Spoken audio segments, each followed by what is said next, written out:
My name is Claire Donovan, and I'm 31 years old. On New Year's Eve, exactly 8 minutes before midnight, my boyfriend sent me a text that said, "I'm done pretending. This is over." He sent it while I was standing in the bathroom of the event venue, adjusting my dress before the countdown. The same venue where I was supposed to receive the Industry Excellence Award for my work in renewable energy consulting. The same night I'd been building toward for 3 years. I read the message twice. Then I turned off my phone, slipped it into my clutch, and walked back into the ballroom like nothing had happened. Let me back up. His name was Brad. We'd been together for 4 years.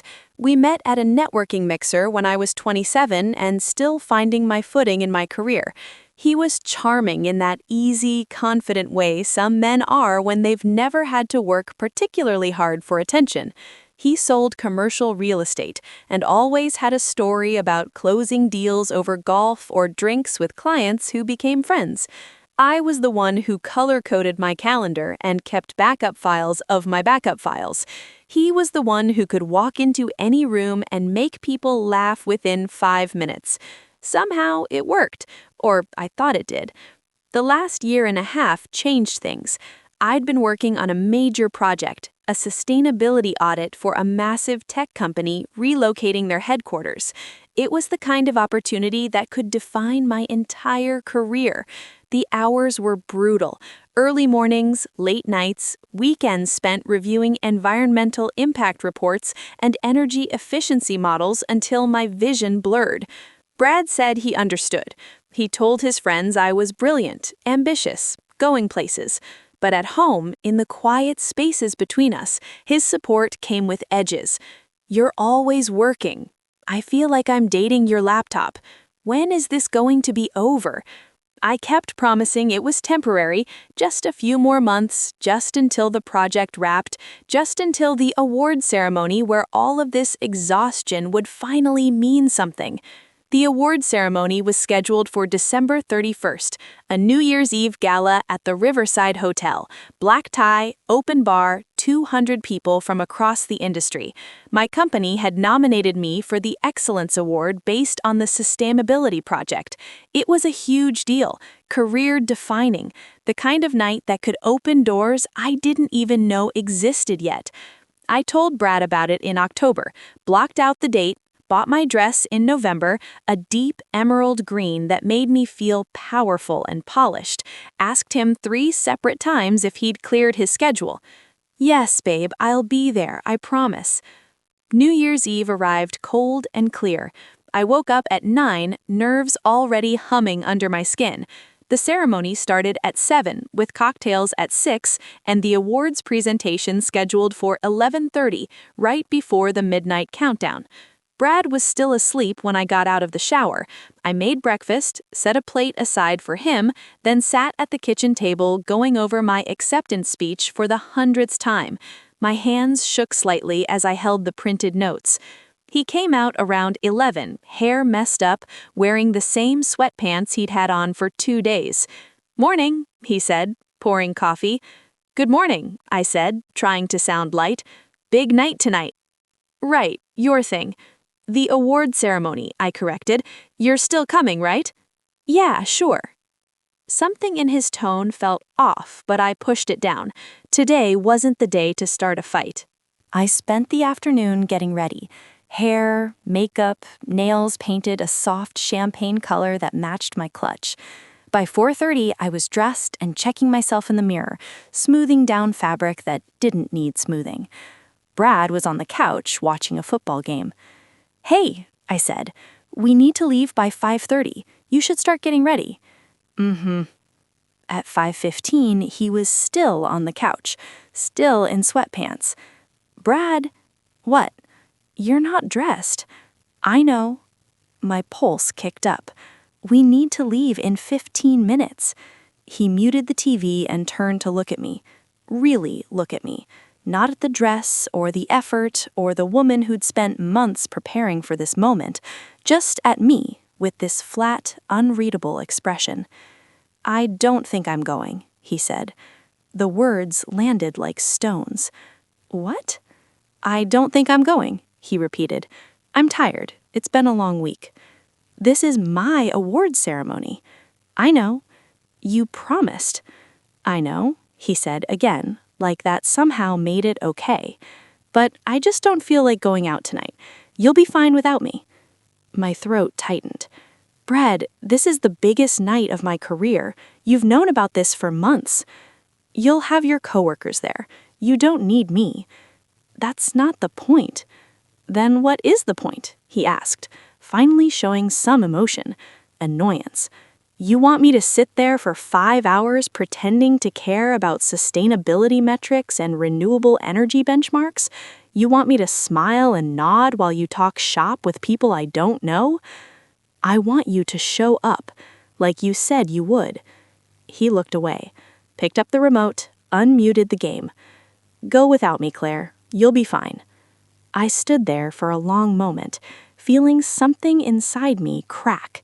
Not break, crack, like the first line in glass before it shatters completely.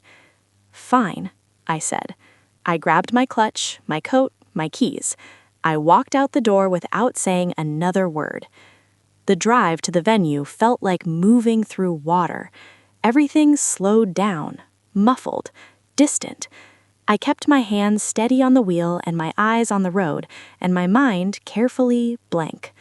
When I arrived, the lobby was already filling with people. Colleagues, industry leaders, faces I recognized from conferences and trade publications. Everyone looked polished and excited and ready to celebrate. I checked my coat, accepted a glass of champagne from a passing server, and joined my team near the registration table. Claire! My boss, Diane, pulled me into a hug. You look stunning. Where's Brad? He couldn't make it, I said, keeping my voice even. Something came up. Oh no, is everything okay? Everything's fine. She studied me for a second, like she could see the crack widening. Then she smiled and squeezed my arm. Well, we're so proud of you. Tonight is all about you. I smiled back, nodded, took a long sip of champagne. The cocktail hour passed in a blur. I shook hands, accepted congratulations, laughed at jokes I barely heard. My phone stayed in my clutch, silent and ignored. By 7:30, we were seated for dinner. I was at a table near the front with Diane, 2 other senior consultants, and a few clients. The item was excellent. I ate 3 bites and moved the rest around my plate. At 11:15, they dimmed the lights for the awards presentation. My category was third, Excellence in Renewable Energy Consulting. They called 3 finalists. My name was one of them. The room applauded. I felt my chest tighten. Then they announced the winner.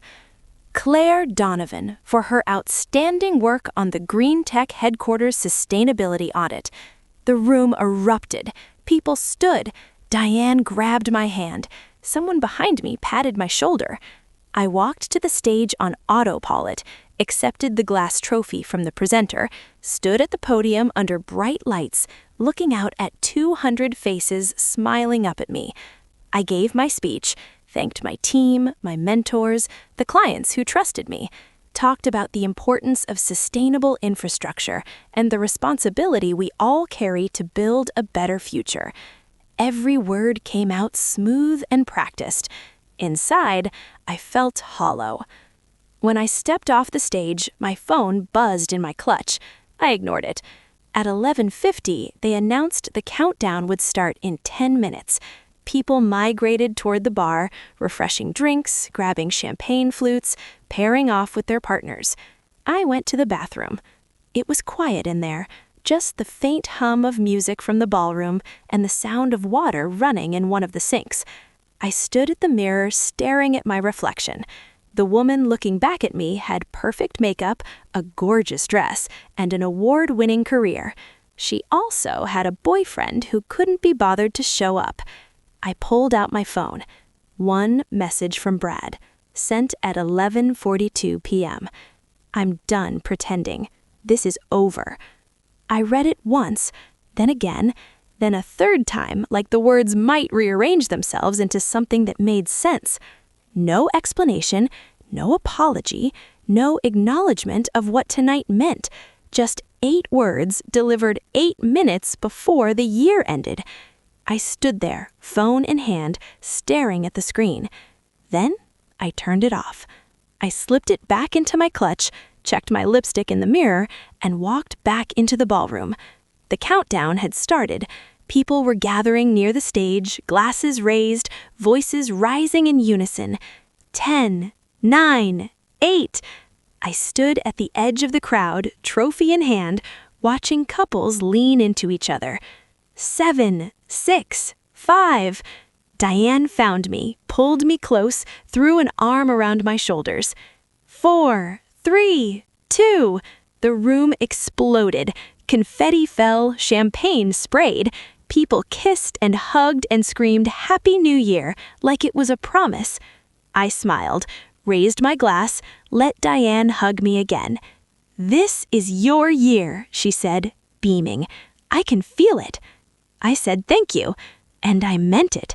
Not because I believed her, but because in that moment, standing in a room full of celebration, with a man's rejection sitting silent in my purse, I made a decision. I wasn't going to let him ruin this. The party went until 2 a.m.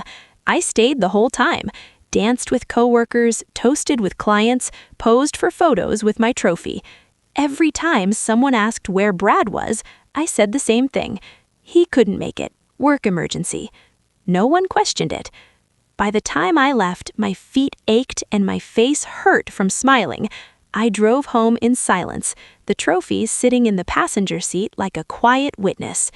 When I got back to the apartment, it was 2:47 a.m. Brad's car was gone. Inside, most of his things were still there, but not all of them. His laptop, his favorite jacket, his gym bag, the essentials you grab when you've already decided you're not coming back. He'd planned this. He'd known for hours, maybe days, that he was going to end things tonight. And he'd chosen to do it like this, via text, right before midnight, on the night I'd worked 3 years to reach. I set the trophy down on the kitchen counter, took off my heels, hung my coat on the back of a chair. Then I pulled out my phone and turned it back on. 3 more messages from Brad. "I should have done this sooner. We've been over for a while, you know that. Don't text back, there's nothing left to say." I stared at the screen for a long time. My thumbs hovered over the keyboard, muscle memory reaching for all the things I could say, the questions I could ask, the ways I could beg him to explain, to reconsider, to undo the damage. Instead, I typed 2 words. "Okay, goodbye." Then I blocked his number, blocked his Instagram, blocked his Facebook, his LinkedIn, his email, every single platform where his name had ever appeared with a notification. Gone. I opened the shared photo album on my phone, 427 photos. Beach trips, birthday dinners, holidays with his family, that selfie we took the night we moved in together, grinning like we'd won something. Delete album. Confirm. Gone. I moved through the apartment methodically. His clothes, his toiletries, his books, his stupid collection of vintage beer signs he'd insisted on hanging in the living room. Everything that was clearly his went into boxes and got stacked neatly in the spare bedroom. By 5 a.m., the apartment looked different, lighter, like I'd removed a layer of dust I hadn't realized was there. I sat on the couch, exhausted and empty, and looked at the trophy on the counter. Brad thought breaking up with me tonight would destroy me, thought timing it for maximum impact would prove some kind of point. Instead, he'd given me something I didn't expect. Clarity. 4 years, gone in 8 words, and somehow, sitting there alone in the pre-dawn quiet, I felt something I hadn't felt in months. Relief. I woke up on January 1st to sunlight cutting through the bedroom curtains and the sound of someone setting off leftover fireworks 3 blocks away. For half a second I forgot. My arm reached across the bed expecting warmth and found cold sheets instead. Then it all came back. I got up, made coffee, ate toast standing at the counter, put on sneakers and went for a run, even though my body felt like it weighed 400 pounds. The neighborhood was quiet. Everyone sleeping off champagne hangovers and questionable decisions. I ran 4 miles without stopping, focusing on the rhythm of my feet hitting pavement, the burn in my lungs, the sharp January air filling my chest. When I got back, I showered, dressed, and sat down at my laptop, opened my email, drafted a message to my landlord. "Hi, Tom. I'd like to discuss options for transitioning the lease. My situation has changed, and I'm looking to move out as soon as possible. Please let me know what's required." I hit send before I could second-guess myself. Then I called my best friend, Jordan. She picked up on the second ring, voice thick with sleep. "Claire, it's 9 a.m. on New Year's Day. Are you dying?" Brad broke up with me last night. First there was silence, then rustling, then her voice, sharp and awake. "What?" I told her everything. The ceremony, the text, the timing, the boxes in the spare room. "That absolute piece of garbage," she said when I finished. "Claire, I'm so sorry." "I'm fine." "You're not fine." "I am," I said, and weirdly, I meant it. "I'm actually okay. I just need help moving out." "Moving out? Of your apartment?" "The lease is in both our names. I'm not staying here." "When?" "As soon as possible. I'll be there in an hour." She showed up with coffee, bagels, and a truck borrowed from her brother. We spent the day packing my things, sorting through what was mine and what was his, dismantling a shared life piece by piece. Jordan didn't ask questions I couldn't answer. She just worked beside me, taping boxes shut, labeling furniture, keeping the silence comfortable. By 6 p.m., my entire life fit into 23 boxes and a furniture pile.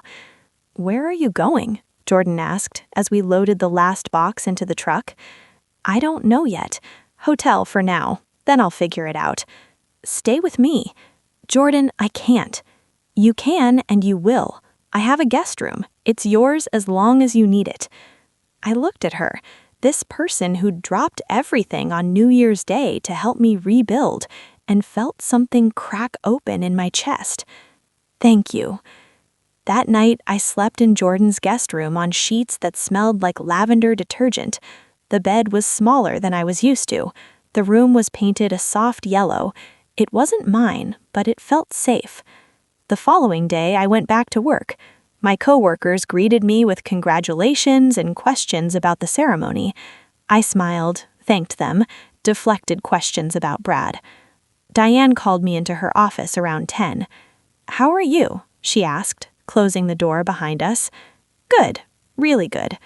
She gave me a look. "Claire?" "I'm fine, Diane, I promise." "Where was Brad last night? And don't tell me work emergency." I took a breath. "He broke up with me, via text, at 11:52 p.m. Her face went through 3 emotions in 2 seconds.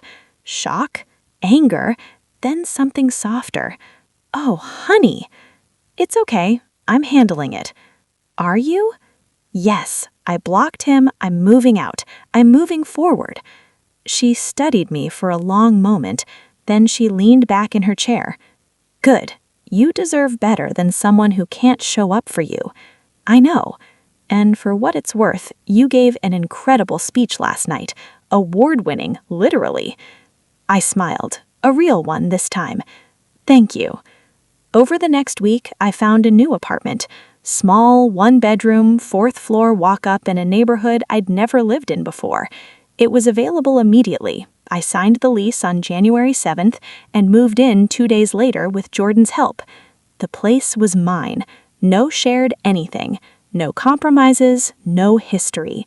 I unpacked slowly, deliberately, arranging my things exactly how I wanted them. Books alphabetized, kitchen organized by category, a small desk by the window where I could work without someone asking when I'd be done. Brad tried calling on January 10th. I didn't answer. He tried again on January 12th. I'd already blocked his number that he used someone else's phone. I let it ring out. Then he texted from a number I didn't recognize. "Claire, we need to talk." Delete. "You can't just ghost me like this." Delete. 4 years deserves a conversation. Delete, block. About a week after I moved into my new apartment, he showed up at my old apartment. Tom, my former landlord, called to tell me. "Your ex is here," he said. "Says he needs to get his stuff. Should I let him in?" "Yes. His things are boxed up in the spare room. Please supervise while he packs his car." "Will do." "And Tom, he doesn't get my new address." "Understood." 2 hours later, Tom called back. "He's gone, took everything, asked where you moved. I told him I couldn't share that information." "Thank you." For what it's worth, he looked rough. I don't think he expected you to actually leave. "Good," I said. On January 18th, Brad escalated. He started messaging mutual friends. 3 people texted me within an hour of each other. "Hey, Brad reached out. He's really struggling. He wants to talk to you." "Brad says you won't answer his calls. He just wants closure." "Can you please give Brad a chance to explain? He's really beating himself up." I replied to all 3 with the same message. Brad ended our relationship via text on the most important night of my career. I gave him closure. It was called blocking him. Please don't pass along messages. 2 people apologized. The third, one of Brad's college friends, wrote back, "You're being cruel. People make mistakes. He deserves a chance to apologize." I stared at that message for a full minute. Then I typed back, "He didn't make a mistake. He made a choice. There's a difference." Block.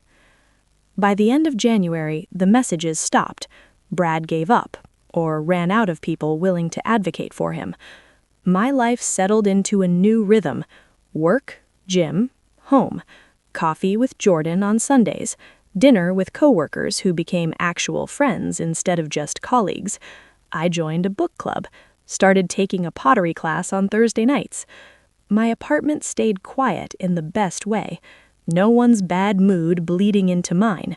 No passive-aggressive comments about how much I worked. No guilt for wanting things he didn't understand. On February 14th, Valentine's Day, a bouquet showed up at my office. 24 red roses with a card that read, "I'm sorry, please call me, -G." I gave the flowers to the receptionist. "For you," I said. "Happy Valentine's Day." She beamed.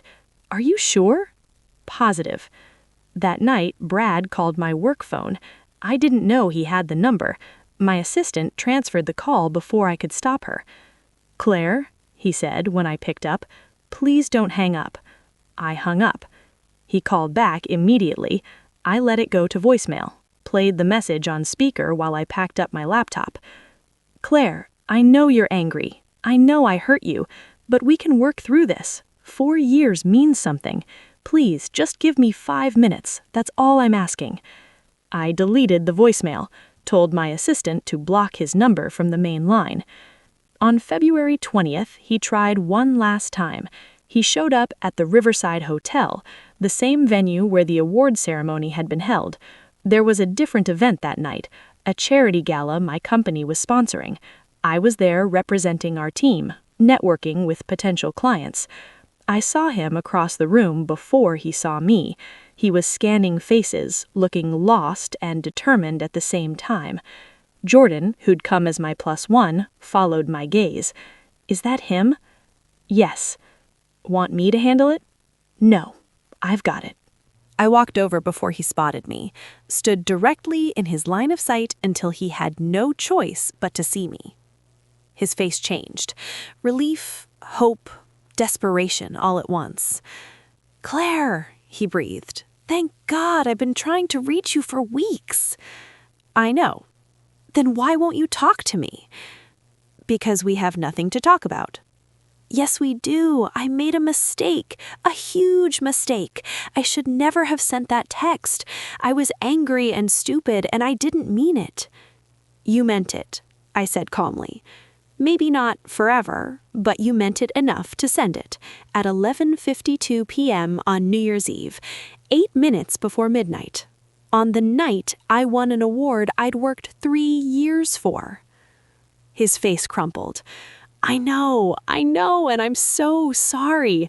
I was jealous, okay? You were so focused on your career and I felt invisible. I wanted you to fight for me. There it was, the truth wrapped in justification. You wanted a performance, I said. You wanted me to beg. I wanted you to care. I did care. I spent 4 years caring. I built my schedule around you. I made time even when I didn't have it. I invited you to the most important night of my career. You chose not to show up. Then you chose to end things in the cruelest way possible. And now you want me to what? Apologize? Chase you? Prove I love you more than my career? I just want another chance. No. Claire, please. I'm seeing someone. I lied. His face went white. What? I'm seeing someone. Someone who shows up. Someone who doesn't punish me for being successful.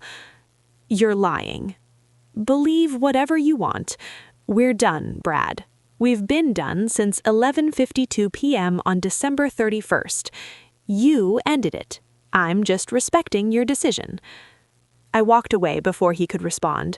Jordan met me halfway across the room, handed me a glass of wine, and steered me toward a group of clients who didn't know my history and didn't care. Brad left 5 minutes later. I never saw him again. March arrived with warmer weather and longer days. My career took off in ways I hadn't expected. The award opened doors. New clients, speaking opportunities, an advisory board for a national sustainability initiative. Diane pulled me into her office on March 12th. We're creating a new senior consultant position. It's yours if you want it. 20% salary increase, leadership role, your own team. I stared at her. Seriously? You've earned it, Claire. 10 times over. I accepted on the spot.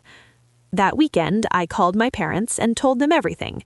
The breakup, the move, the promotion. My mom cried. My dad got quiet in that way he does when he's proud but doesn't know how to say it. You did the right thing, Dad. Walking away takes more strength than staying. Thanks, Dad. By April, my new apartment felt like home. I'd painted the bedroom a soft sage green, hung artwork I actually liked instead of compromising on things that matched someone else's taste, bought a couch that fit me perfectly. Jordan came over one Sunday with takeout and wine. You look happy, she said, studying my face. I am. Like, actually happy, not fake it till you make it happy. Actually happy, I confirmed. She clinked her glass against mine. Good. You deserve it.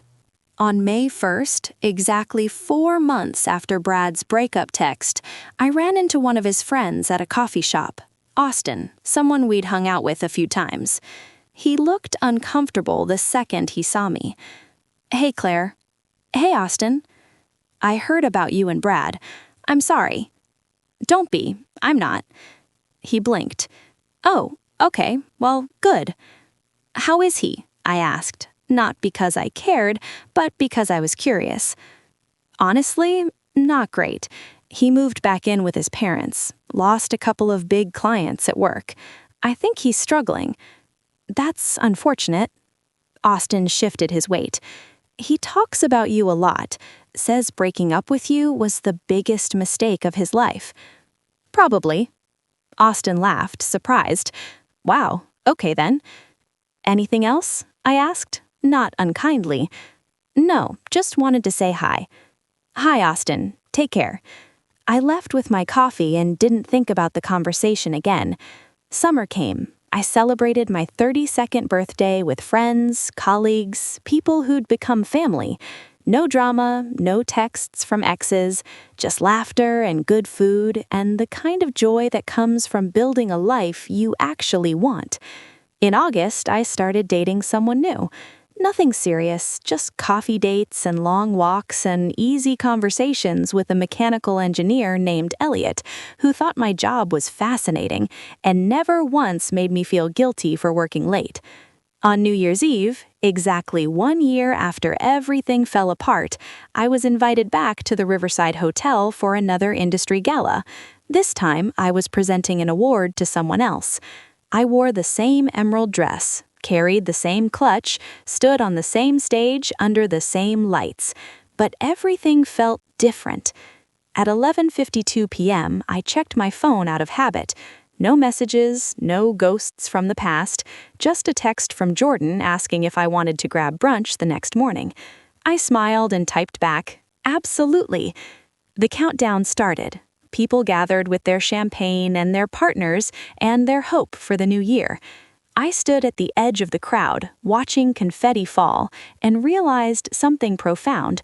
Brad thought breaking up with me would destroy me, thought timing it for maximum cruelty would prove he had power. Instead, he'd given me the greatest gift: freedom. The clock struck midnight. Cheers erupted. Someone handed me a glass of champagne. I raised it toward the ceiling, toward the year that had broken me open and rebuilt me stronger. "Happy New Year," I whispered to myself. And I meant it.